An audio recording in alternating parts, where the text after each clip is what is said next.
Ja, ich habe meine Ballettschuhe irgendwo da hinten, müssten die sein. Hier, guck mal. Hier sind noch meine Ballettschuhe. Da steht sogar mein Name drauf. Genau, hier, das sind noch meine alten Ballettschläppchen. Aber die sind, ja doch, die sind ein bisschen benutzt sogar. Die liegen schon sehr lange. Ja.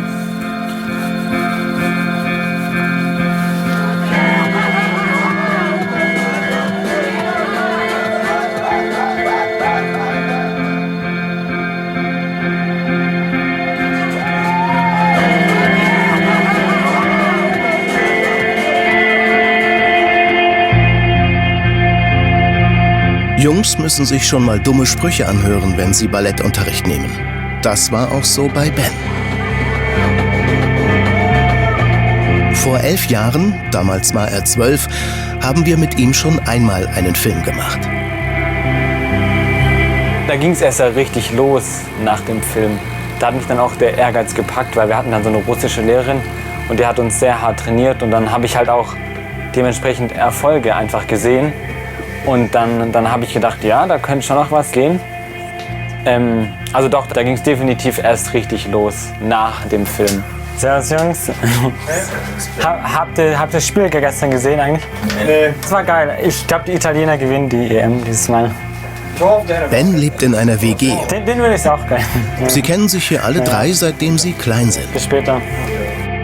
Ich weiß nicht, jetzt ist es mir irgendwie ein bisschen peinlicher geworden zu erzählen, dass ich Ballett getanzt habe. Ich weiß auch nicht wieso, aber irgendwie ist es so geworden. Klar, in der Klasse wurden auch schon mal so ein paar Sprüche immer so geschmissen, so von wegen, keine Ahnung, ja, um es hart auszudrücken. So, genau, sowas in die Richtung, aber primär war das so in Ordnung, wie es halt war und hat dazugehört. Ja. Die Meinung der anderen war mir eigentlich völlig egal, ich wollte einfach nur Spaß haben. Ich glaube, hier bei uns in der Provinz sozusagen ist es gleich schwer geblieben für Jungs, weil hier halt Fußball sehr, sehr dominant ist. Heute beschäftigt er sich mit anderen Dingen. Um was geht's gerade? Da geht's gerade um einen Nagel, den man in den Oberarmknochen reintreibt, um so eine Fraktur wiederherzustellen, also warte kurz.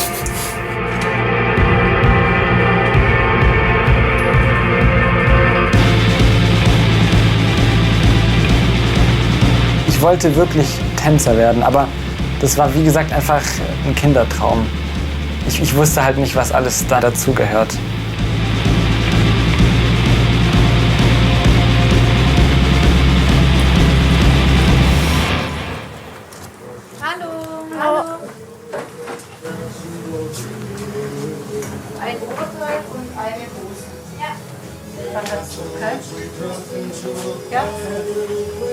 Hallo, guten Tag. Ich bräuchte Ballettschläppchen. Ja, was für Schläppchen möchtest du denn? Ja, weiße. Weiße. Leinen oder Leder? Leine. Okay, dann gehen wir vorne. Hier. Machen wir jetzt mal linken. Also mit dem Binden weißt du ja schon, Ja. gell, wie man das macht, okay? Und wie lange machst du jetzt schon Ballett? Ein halbes Jahr. Ein halbes Jahr, toll. Zu Hause bei den Eltern in Weckelweiler bei Kirchberg an der Jagst. Bens Liebe zum Tanzen kam nicht von ungefähr. Seine Mutter ist Künstlerin.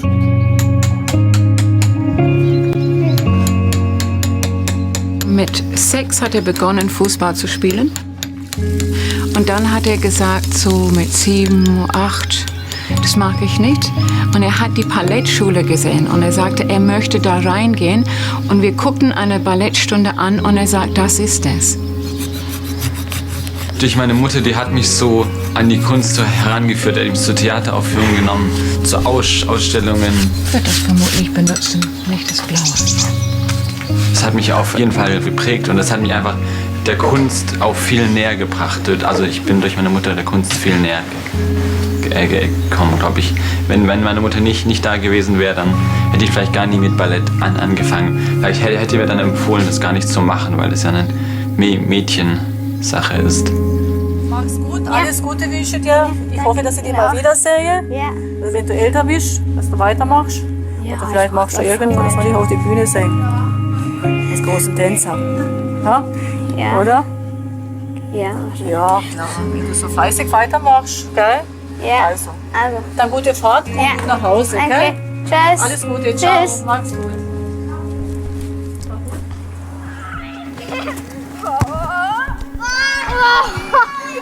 Voll verzogen.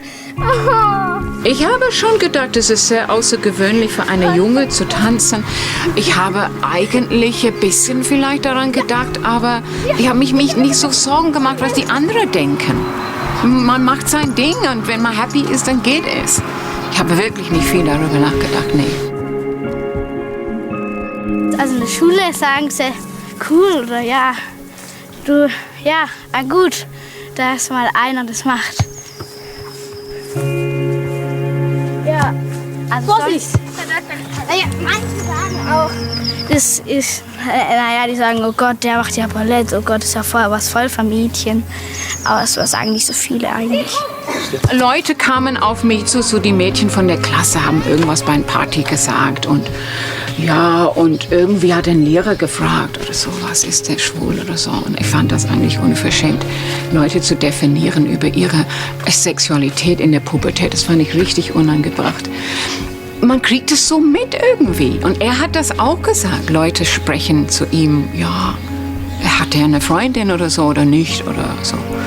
Ja, das wurde schon gesprochen, so mit 13, 14.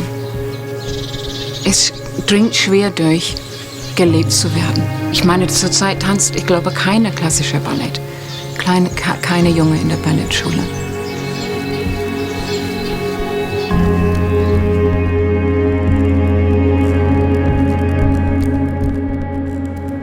Ballett. Was ist verkehrt an Ballett? Was ist verkehrt an Ballett? Das ist absolut normal. Jungs spielen Fußball oder gehen zum Boxen oder Ringen. Aber doch nicht zum Ballett.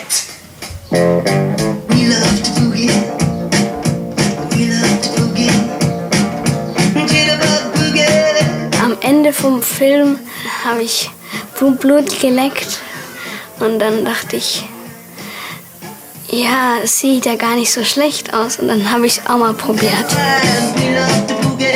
Also wenn man tanzt, versucht man irgendwas ach Gott, wie soll ich das jetzt sagen? Irgendjemand was zu geben. Also wenn man tanzt, ist ja für andere ein Augenschmaus. Also wenn man gut tanzt, ja. 3 x 2 Stunden Ballettunterricht die Woche standen auf dem Programm. Mama, wo sind meine Socken? Hast du die auch?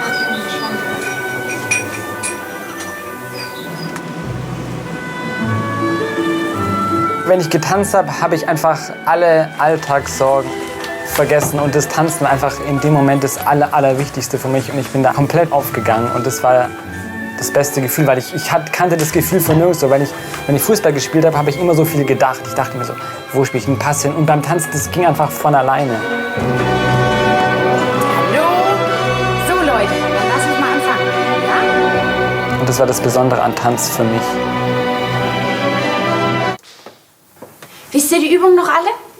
Ein Tendu ins Plié, dasselbe Seite, dasselbe Rück, dasselbe... Uns wurde halt immer gesagt, Ballett, das soll aussehen, wie als würde es überhaupt nicht anstrengend sein. Also weil es wäre alles ganz leicht und einfach das Natürlichste, obwohl es natürlich in Wahrheit super anstrengend ist.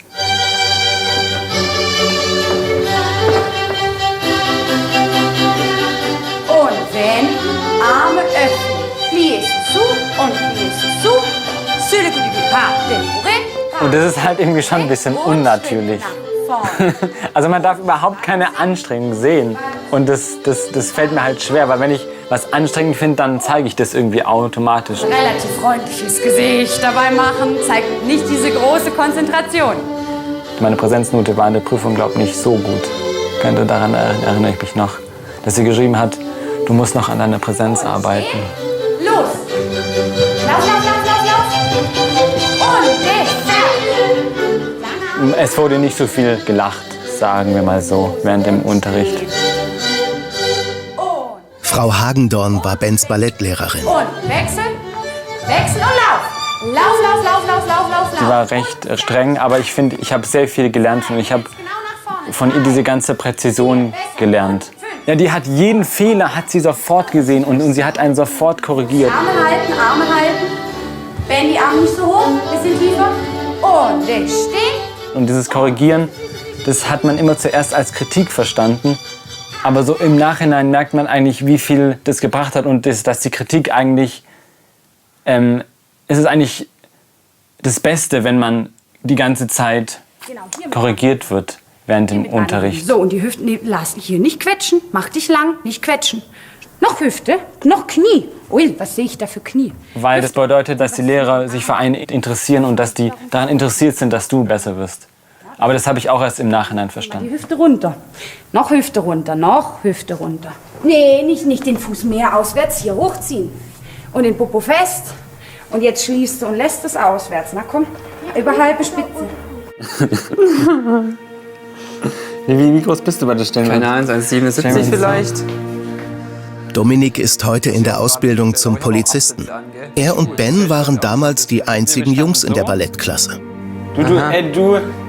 Du standest da? Ja. So? Ja, genau. Ich glaube, wir müssen ein bisschen zurück, weil wir schon früh. Und dann sind wir so, glaube ich, dann mussten wir so ganz schnell laufen. Tippeln.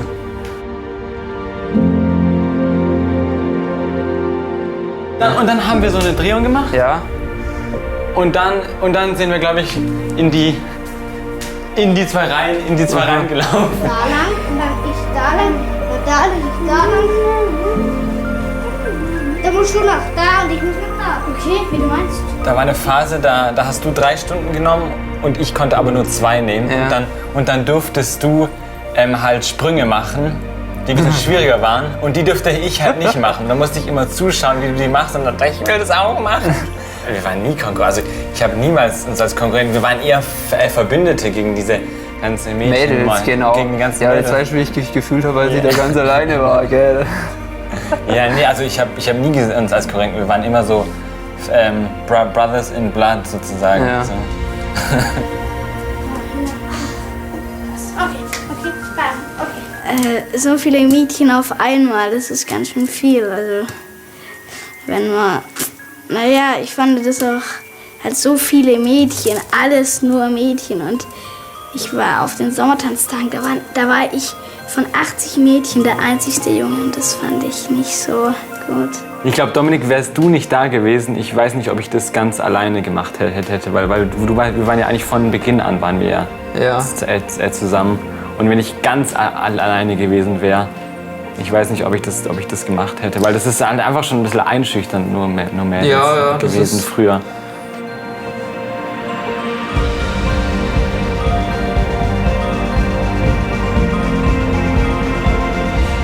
Es haben schon Mädels manchmal geweint im Ballett und Unterricht. Da erinnere ich mich ja, schon wenn sie halt die Leistung nicht unbedingt so gebracht haben oder so. Ja, aber die haben sich auch selber, glaube ich, ziemlich viel Druck gemacht. Aber das mit dem Weinen, das ist mir schon in Erinnerung. Ich glaube, ich habe aber auch mal geweint. Okay. Aber jetzt war zumindest oft kurz davor. Ich glaube, das kann schon sein. Ja, also ich finde, man hat sich auch selber einen großen Druck gemacht, da gut zu sein. Oder.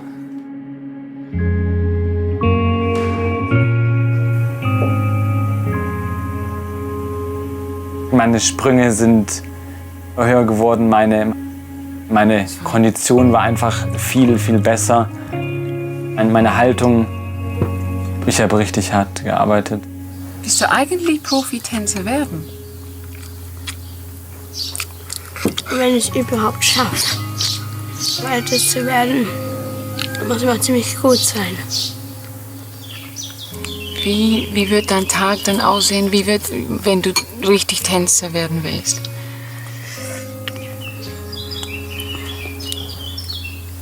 Jeden Tag tanzen, nach Stuttgart fahren und ja.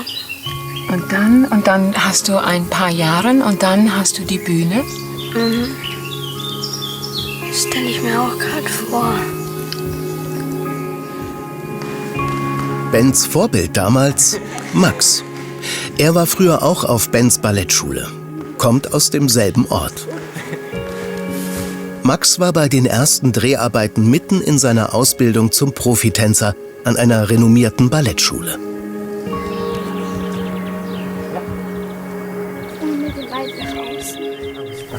Aber könntest du dir vorstellen, mal später auf der Bühne zu stehen als der große Tänzer? Ja, eigentlich schon, aber es ist ein langer Weg dahin. Viele haben mir schon gesagt, dass... Das wusste ich in deinem Alter noch nicht.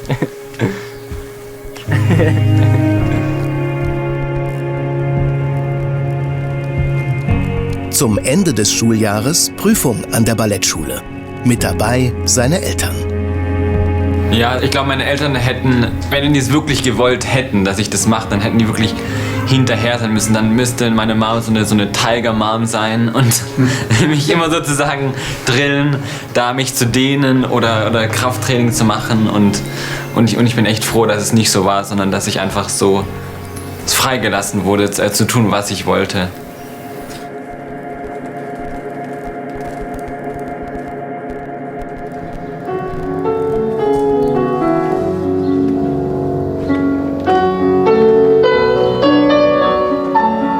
Es war nie ein Traum, dass Ben Tänzer wird. Es war immer im Jetzt. Ich habe nie gedacht, mit 12, mit 18 ist der Tänzer. Das war so quasi ein bisschen spielerisch, würde ich sagen. Es war im Wachsen immer und es war so wie in einem Fluss.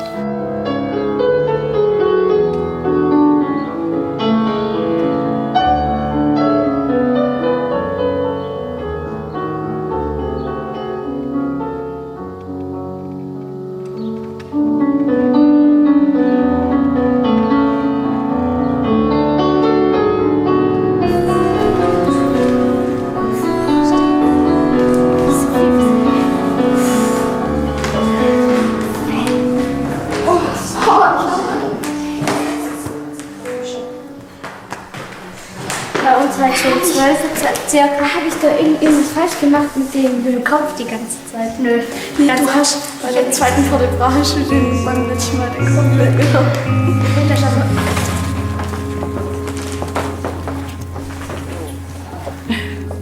Ben. So, die Fernanda ist noch nicht da. Gleich. Kleinhöhe und die Plastizität von Bewegungen zu steigern. Aufgrund seiner großen Disziplin und Leidenschaft für den Tanz sowie eine tadellose Mitarbeit. Jetzt will er es wissen. Ben bewirbt sich an der berühmten Palluca-Schule in Dresden und darf hin. Doch erstmal nur zur Begutachtung.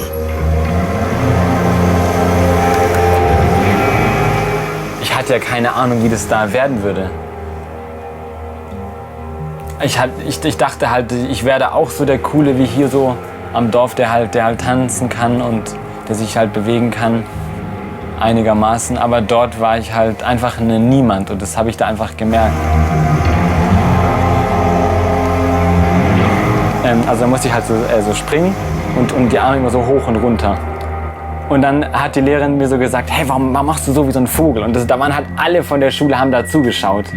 Und dann, das war halt schon echt bitter, wenn du dann so von der Lehrerin so abgekanzelt wirst.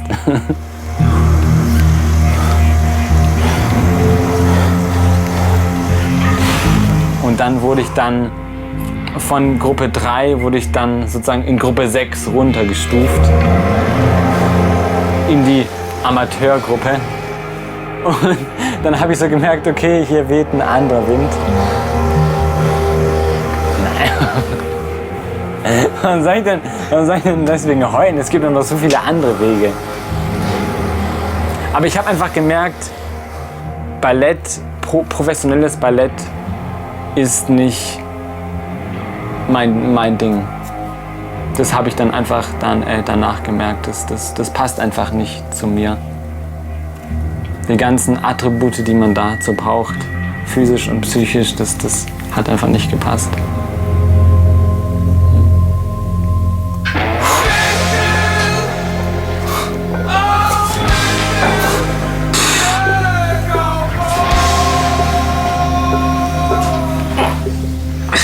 Noch ein.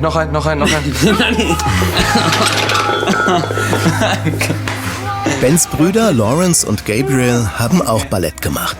Aber nur kurz. Ich kann gar nicht mehr machen. Das ist noch eine Katastrophe.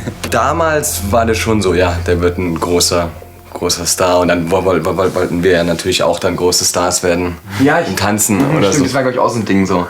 Wenn der Ben dann man hat sozusagen die Chance, jetzt auf einmal ein großer Star zu werden. Jetzt erinnere ich mich wieder. Halt. Ja, ich glaube, das war auch so ein ausschlaggebendes Ding, glaube ich, dass man so, was der Ben könnte jetzt irgendwie auf einmal auf irgendeine Tanzschule gehen und dann haben wir auch diese Tanzserien angeschaut. Ja, wie hieß die Serie? Wie hieß das? Das war aus Australien, so eine Serie. Ballet Academy oder so. Ja, Ballet Academy. Dann auf einmal war das so total cool. Das vor allem nach dem Film war Tanzen dann auf einmal so ein richtiger Hype bei uns. Ihr habt früher getanzt. Was? Ihr habt getanzt? Gott. Die haben dann Kleidchen. Habt ihr dann so enge Hosen dann gehabt und ganz hoch gesprochen? In manchen Kreisen ist es mir unangenehm oder ich vermeide zu sagen, dass ich Ballett getanzt habe, sondern ich sage dann, ich habe Modern getanzt oder so. Aber ich vermeide dann irgendwie so zu sagen Ballett, weil ich dann weiß, welche Reaktionen dann kommen. Und dann ich habe einfach da keinen Bock drauf. Ich sage einfach, ich habe getanzt früher.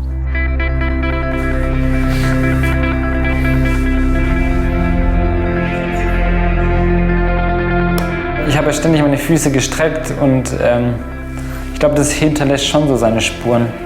Aber ich habe halt mega stabile Gelenke bekommen durch das Ballett. Das ist das Positive. Aber das Knacken, ich vermute schon, dass es vom Ballett kommt. Ben wechselt die Tanzrichtung, probiert Modern Dance aus.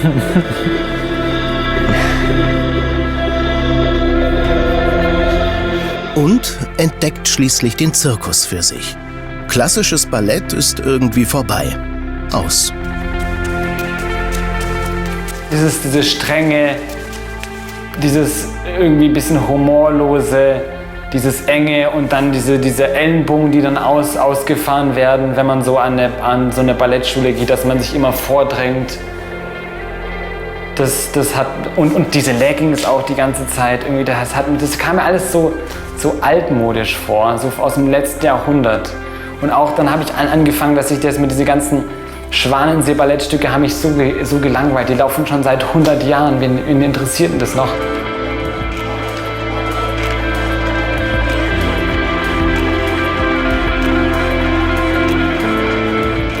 Zirkus war schon ein wesentlich realistischer Traum, den habe ich ja wirklich angegangen.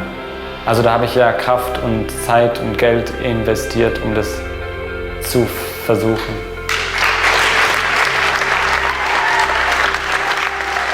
Ich meine, als er dann in der Zirkusschule gegangen ist, das sind deine Brüder, da habe ich mir große Hoffnung gemacht. Echt. Ich habe gedacht, ja, jetzt hat er das, jetzt packt er das an. Aber das war dann nicht so. Ne, dann kam er zurück und hat gesagt, ich bin kein Performer. Das ist irgendwie für mich so, ne? Ja. Das ist irgendwie so wie Pille-Palle, was soll das? Weil alle haben zu mir gesagt, hey, wann fängst du an, Profi-Artist zu werden? Und die haben mich auch gefragt. Und dann, ja, es war auch eine Erwartung von anderen auch da, so ein bisschen. Ich habe schon gemerkt, dass du ein bisschen enttäuscht warst. Dass ich mit dem Zirkus nicht wirklich zugepackt habe. Ich war auch selber irgendwie von mir enttäuscht, ein bisschen. Also, muss ich ganz ehrlich sagen. Aber jetzt so im Nachhinein sich einfach, dass es die richtige Entscheidung war, in die Pflege zu gehen. Mhm. Ja. Also, ich möchte euch heute den Tagon pH vorstellen. Die Strukturen, die für uns relevant sind, ist einmal das Tuberculum minus. Es gibt ja dann noch den Tagon H, der ist halt mehr für die Distal. Ben macht jetzt eine Ausbildung zum operationstechnischen Assistenten. Solche intramedulären Nagelsysteme zu etablieren. Was er jetzt macht, das ist nun mal so, dass er kommt nach Hause und erzählt mir von Operationen und seine Augen leuchten. Und er sagt, der hat den Eindruck, der hat was für jemand getan, der hat richtig was bewirkt mit dem Tag und ist fasziniert von den Organen. Er hat mir gesagt, die haben so eine Hirnoperation gemacht und der Schädeldecke aufgenommen und wie das pulsiert mit dieser cerebrale Fluid da. Und das war für ihn einfach, er sagt, das ist ein Wunderwerk, der ist komplett drinnen. vor der OP, das ist halt immer wie so dieser Kick, wie als würde man kurz bevor man auf die Bühne geht. Und halt diese hohe Konzentration während dem Ganzen. Aber das Tanzen war für mich halt ein bisschen künstlerischer. Und dieses Künstlerische, das fehlt natürlich in meinem Beruf. Ne, einfach dieser Frauenanteil, dass ich früher was gemacht habe, wo viele Frauen das gemacht haben und wenig Männer. Und jetzt mache ich wieder was, wo Männer unterrepräsentiert sind. Ja, also irgendwie bin ich da wieder gelandet.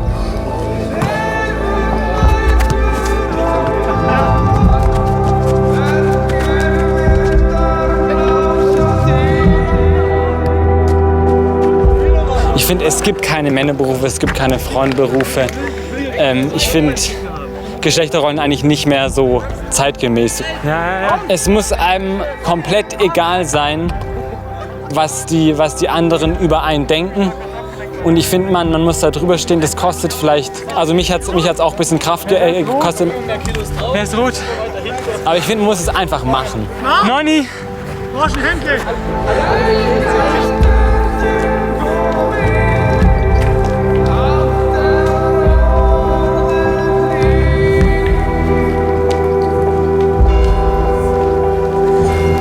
Als ich Billy Elliot gesehen habe wieder, also auf der Bühne vom Royal Ballet Tanz, dann wollte ich da schon auch hin und dort tanzen oder halt wie Rudolf Nureyev durch die ganze Welt touren in die USA und dann, ja, das wäre schon so ein kleiner Traum gewesen, halt, dass man sozusagen die ganze Welt dadurch auch sieht.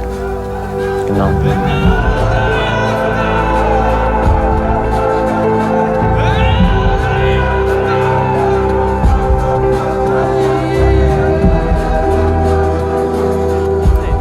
Soll das extra so versetzt sein, oder? Da reicht nach vorne. Besuch in ihrer alten Ballettschule. Und 9, 10. Genau. Und dann weiter. 1, 2, 3, 4. Max, Bens großes Vorbild von damals, ist heute Industriemechaniker von Beruf. Ab und zu unterrichtet er noch an der Schule. Nur Mädchen. Jungs sind keine dabei. 9, 10 und 1. Ich hab da irgendwie richtig Bock drauf, muss ich sagen. Ja, das gleich mitmachen. Weil ich bin voll eingerostet hier überall. Rechts. Genau, den durch. Aber die Arme sind da komisch noch. Ja, okay. Weil wir sind ja erst hier. Hier. Okay. Also es war jetzt die erste 8. Und dann irgendwas Kleines. Irgendwie sowas. Uns allen drei ging es so, dass wir vielleicht schlecht gelaunt oder keine Lust hatten, ins Balletttraining zu gehen. Aber dann danach haben wir uns einfach so gut gefühlt und einfach so frisch. Ja. Und so ging es mir einfach sehr oft. Das hat irgendwie meine Kindheit, glaube ich, gerettet. Sozusagen. Das Ballett. Also es gab mal eine Lehrerin gehabt, die hat quasi von uns erwartet, mehr oder weniger, sobald man über diese Türschwelle in den Saal geht, ist komplett diese Welt quasi nicht mehr existent, sondern es gibt nur noch den Saal und das Training. Auch wenn ich jetzt hier reingehe, das ist immer noch wie früher, immer noch wie vor 10 Jahren. Es ist immer noch das gleiche Gefühl. Ja. Stimmt, das war so, als ich reinkomme, ich habe in dem Tanzen, war das alles andere komplett unwichtig. Ja.